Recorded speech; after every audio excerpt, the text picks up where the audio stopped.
Здравейте, приятели! Сега ще ви покажем една предна въздушна възглавница за Audi A6 C5 Allroad. Ето, тази възглавница е направена от нас от Airflex. Ето, както виждате и в предните видеа, които сме показали, запресовката е много професионално изпълнена. Тази възглавница е била монтирана на тестов амортисьор. Тествали сме я и сега вече е готова да бъде предана на новия си собственик, който ще кара колата дълго време без аварийно по българските пътища. Така, и сега ще ви кажа защо не е хубаво да чакате да последно. Ето, запазили сме неговата стара въздушна възглавница и сме монтирали на нови основи.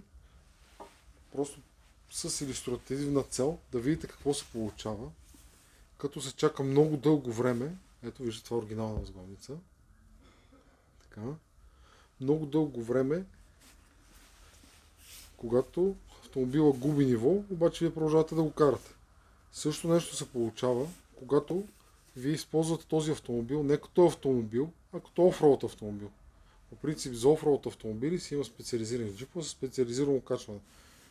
Тук въздушното окачване е предназначено само за да се премине през някоя наравност и после да се спадне, но не да седи така с дни, с месеци, с часове и така нататък. Дори като отидете на риба, може да го дигнете, но после пак трябва да го спаднете, за да намалите напрежението на възглавница, за да не се случи ето това нещо.